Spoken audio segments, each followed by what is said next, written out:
Hey guys, welcome back. So in this video, I'll continue on with the objects for our Pong game. I also thought about what order I should make these objects in, and it makes sense to make them in such a way that I can actually build the game out a little bit so we can see it in action. So I'm going to be working on my multiplayer and single player buttons, and then I'll place those into the room and you can see them in action. So let's start with the multiplayer button. The buttons are going to have basically three things that they do.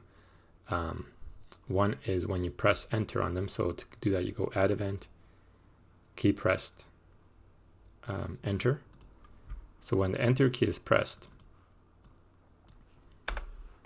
we have to check what image is currently selected. So if we go if image index, so image index is a variable that tells the object which of its current images is selected. And if that is equal to 1, then we're going to room underscore go to, what is it called? Room multiplayer. It's as simple as that. So if the image is, let's actually double check. It's probably a good idea to double check. So multiplayer button. Okay, so it's got two images. This is image 0 and this is image 1. So if it's highlighted, which would be image 0, then I need to go to the room. So let's go back to the button. So this is actually incorrect. So if the image index is 0, that means the first image is currently selected. Then it takes me to my room multiplayer. What are the other actions? So thinking about the original drawing that I had in the game plan, I know that the multiplayer button is going to be on the right hand side. So that means when the player presses, so key pressed right. So when the right button is pressed on the keyboard, I want to set the image index to be equal to 0. 0 is the one where it's highlighted. But also when the player presses the left key on the keyboard, so that's add event, key pressed left, I want it to do the exact opposite. So image index this time has to be set to 1. Okay. And then for the single player button, it's going to be the exact same code, but reversed. Yeah, so if you press the right key, it sets image index to 0, which is the highlighted image. And if you press the left key, which is shifting away from this key, it switches to the grayed out image, which means it's not focused or highlighted. And then of course, if you press enter, if it's currently highlighted, then you go to the next room. So that's the code for multiplayer, for the multiplayer button. I just want to mention one other thing quickly. If you look at the sprite for this button, we know that it has multiple images in it, and if we leave it at FPS 30, what's going to happen is this.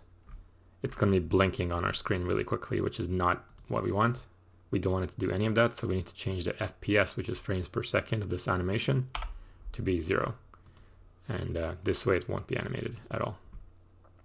Okay, so that's perfect. Let's do the same thing for button single player. Set this to 0. So just over here, change the frames per second. Let's go back to button single player, and it'll be the exact same code. So add event, key pressed, enter.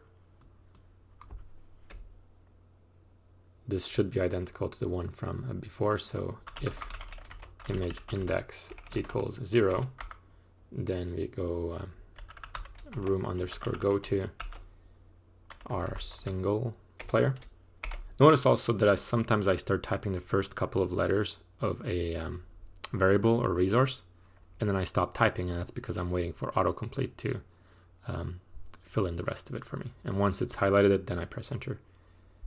It just saves some time as typing. Then I need to go add event, key pressed left. So if left is pressed, this is on the left hand side, so this should be putting the image index to be 0, because I want the single player button to be highlighted on the left click. And key pressed right, image index is going to be equal to 1. Okay, so right click disables this, left click enables it, and enter takes you to the single player room if it's enabled. There we go. So we've got these buttons ready to go. And just to give you guys a quick way of how to test this, you can go to your room menu by double clicking it and then select your instances layer, because you can't place objects on anything other than instances layer. And then let's grab these two buttons, so single player and multiplayer. There we go.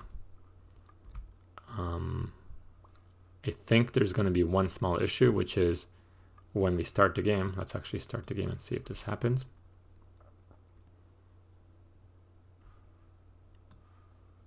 Yes, so the issue is that they are both highlighted. So if I press left or right, then one of them becomes unselected, but otherwise they're both selected. So is there a way we can fix that?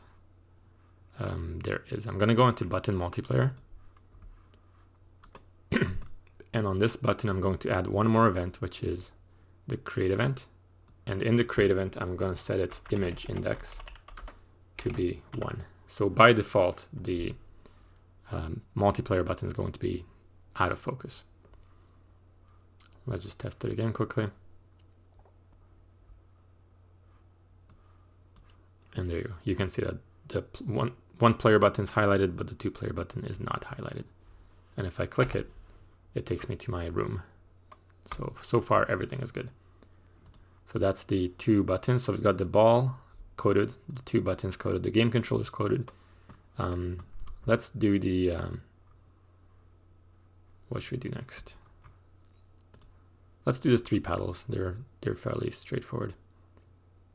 Actually, no, I'll leave that last. I'll do the score.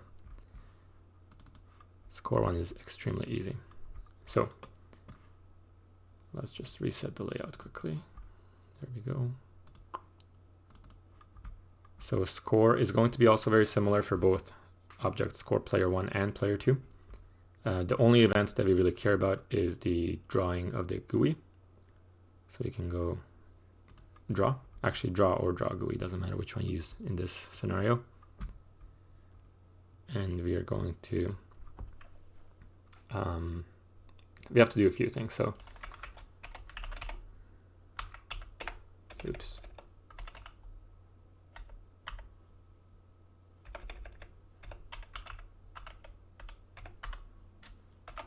So the first function we're calling is draw set h align. So this is horizontal alignment. When it comes to text, typing text, this is kind of like if you imagine if you're working in Microsoft Word and you type something and you want it to jump over to the left-hand side of the screen. And everything you type will kind of expand to the right as you type. That's what horizontal alignment can do. So the first one, this is for player 1. We actually want player 1's going to be on the right-hand side. So we want the score to be extending to the left and not to the right. So we want it to be right aligned. So to do that, you just have to type draw set h align horizontal alignment to right. And then we're going to set the font to a GUI font. We'll make this GUI font later on. It's also probably a good idea to put an F in front to signify that it's a font resource. And then finally, we're going to draw text XY. So that's just where we place this object in the world. And then global dot player 1 score. And that is the code for this object. Now, here's a little trick. If you're doing something like this, where you know it's going to be similar code in another object, you can always right click on the event with the mouse. Go to copy event. Now I can click on score player 2, right click in the events and click paste event. And then paste it from. So now I have a copy of it. I do want to change a few things of this. I want it to be left aligned because this will be the player 2 score. And I want to be displaying player 2 score. Okay, perfect. So these are done as well. And I guess we can make one more object. I'll leave the paddles for another video, but for this one, we'll do the game over. The game over object is kind of similar to the score object. It's going to be displaying something, but it's also going to have an event where when you click enter, it takes you to the back to the main menu.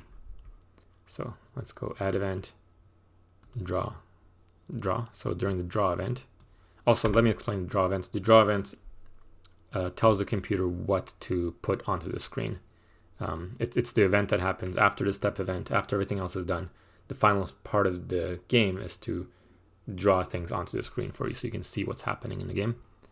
And so that's why we use the if you use the draw event, it means you're going to be drawing something onto the screen most of the time.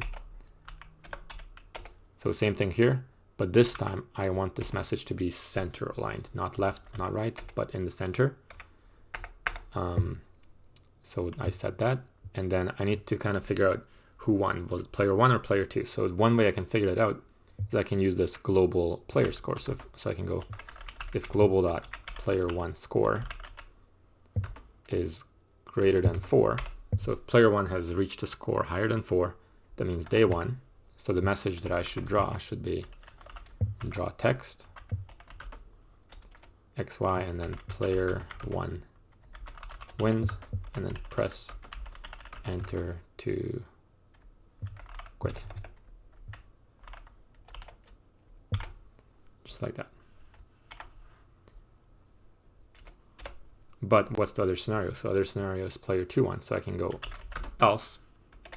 So the way if else works is if the first condition fails, so player 1 is not the one who has more than 4 points, then it's going to take you to the second part of this, which would be, in our case, the only other way we could have gotten to this object is if player one of the two players won. So it must be player 2 then. So once again, I'm going to save some time by not typing. So I'm going to highlight this here, right click and copy, or press Control C on the keyboard. Go down here, press Tab and Control V, or right click and paste. And I need to update this to say player 2 wins. So that's that. That's the message that's going to pop up. It's going to show this, but we still need to add the event for pressing the enter key. So I'm going to go add event, key pressed, enter. And then this object is going to completely restart our game. So we can go game_restart. And this will completely reload the game. Not reload it, but restart it. So everything is back to the main menu. Okay. So that is that. And for the last part, I'm going to save the paddles onto another video. Or maybe not. You know what? I have time. I'll combine it into this video. For the paddles, they all do the same thing. So let's start with player 1. The player 1 paddle has 2 actions. It needs to move up and needs to move down when you press this key. So we have to decide what keys we're using. I've decided that player 1 is on the right hand side, so we'll be using the up and down arrows. So I can go key down up, and the other one is key down down. So you might have noticed that there's key pressed, key up, and key down. The difference between these is key pressed will only fire on the initial click of the button. Key up will only fire when you let go of the key, and key down, as long as you're holding down the key, this event's going to happen over and over. So for example, if you hold down the down key for a second, that means that this event would have fired 60 times because there's 60 steps in a second. So let's go to the up event, so key down up, and the code for this is it's just to move the paddle. So really it's Y, which is the up and down position of the paddle, is going to be equal to its current position minus my move speed. So whatever my move speed is. But the only catch is if I type this code, it's going to be able to run my paddle off the board. And I don't want that. I want to control how much this code can run. So if my paddle has reached the end of the screen, it shouldn't keep going. And to do that, we're going to check against the edge of the room. So this one is the up key, so we're moving upwards. So we need to check against the top of the screen. So we go if Y minus, so Y, remember, is the center point of the paddle. Then we need to subtract the, sorry, not the sprite width, sprite height of the paddle, but not the whole height of the paddle, only half the height because our point is at the center. So center to the top. And then we also have to subtract move speed. So if all of these are going to be greater than 0, then we are able to make this move. But if they're less than 0, then we're not. So that's the code for going up. I'm going to once again highlight the whole thing, Control C to copy. And for down, it'll be very similar. We're going to take our position Y. We're going to change this minus sign to a plus sign. We're going to change this minus sign to a plus sign. And we're going to say, if that is greater than, or sorry, less than room height. Room height is the bottom section of the room, or it's the variable that tells you how tall the room is.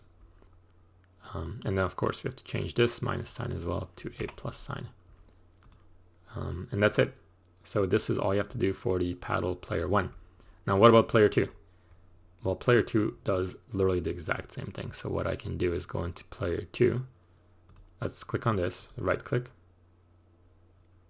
copy event. I'm going to go into player 2 and paste event. Now player 2 is not controlled by the up key, so I need to right click on this after I've pasted it, click on change event, key down, and change it to letters and W. So that's up. I'm going to go back to my paddle player 1, highlight the event for going down, copy the event, go into paddle 2, paste the event, then right click on it, click change event, and then key down, letters, and S is the key for down. Now you guys don't have to use S and W or up and down. You can use whatever keys you'd like. These are the ones I chose. But notice I did not change anything about the code, and that's because I don't have to. This is both paddles behave the exact same way. So that's good for paddle player 1 and paddle player 2. The computer is going to be doing something a little bit different. The computer is not controlled by pressing up or down. It's controlled by some logic, and that logic needs to run every single step. It needs to look where the ball is going, and it tries to go in the same direction. So add event, and so the step event is the ideal candidate for this, as it takes place every single step of the game, or every single frame of the game.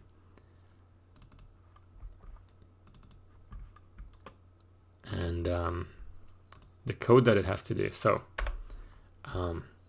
we don't want this to crash the game. So before we start looking where the ball is, we need to actually check if there is a ball. So the first thing is to check if the ball exists.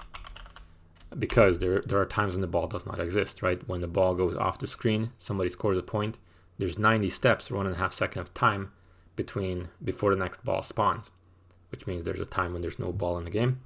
So if that was the case and you didn't have this set of code in here, it would probably crash your game. So that's why we're doing the check to see if there is an instance of the ball in the game.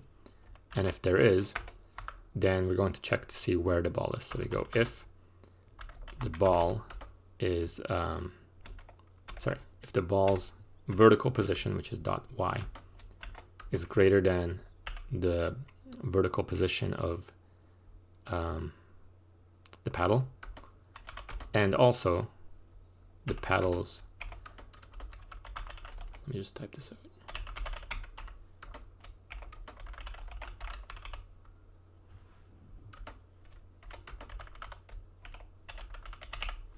So you might notice this section here, this is the same as the other paddles from before.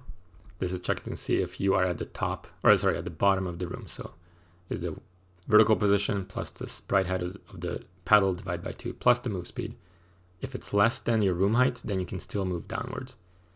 So that's the one part. But the second part, which it connects to using this AND word. So both of these conditions have to be true for this next line of code to happen.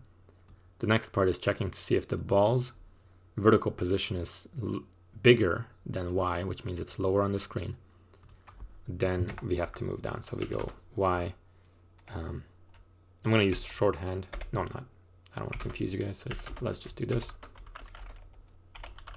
Move speed. And that's how you do that. So I'm going to copy all of this and do the same thing again. But this time I'm going to reverse things. So if the ball's position is less than the paddle's position, and I have to change all of these to minuses, just like before. flip this around. Sorry, flip it around and set this to 0. So now we're checking against the top of the room. So this is the paddle going to be still underneath the top of the room? And is the ball above the paddle? If that's the case, then I want the paddle to move vertically upwards. Okay, and then the last thing is you have to close this whole section. So this curly brackets is closed by this curly brackets. And that's it. So this will set up all 3 of these paddles. Now we do have this object paddle parent, which is the one that the ball interacts with. So we have to make sure all 3 of these become children of this one. So to do that, you select the paddle, click on parent, click on object, and select object paddle parent. There we go. Okay. And then same thing for paddle player 1. Make sure the parent is set to object paddle player parent. There we go. And the last one is the CPU. Same thing. Select the parent, select the object that it's supposed to be, and then paddle parent. Okay. Now the last thing that I don't think we've used yet is, and there's the little markers, move speed. So move speed doesn't exist. We're using it in a whole bunch of places, but it's a variable that doesn't exist yet. So because all 3 of these paddles share this move speed, it would make perfect sense to add it into the parent. So I've selected the parent object. I'm going to parent variable definitions, and I'm going to add one variable, call it move speed. So I clicked variable definitions, clicked the add button, and typed in move speed. I'm going to set the speed to be 6. Hopefully that works. If it doesn't work, we can change this number here, and it would change it in all of its children too. And this is the speed at which the paddles can move. Okay, I think with that, we've got all of our objects coded. So last thing is to build our levels and set up some variables and test the game. Okay, so I'm going to save, and I will see you guys in the next video.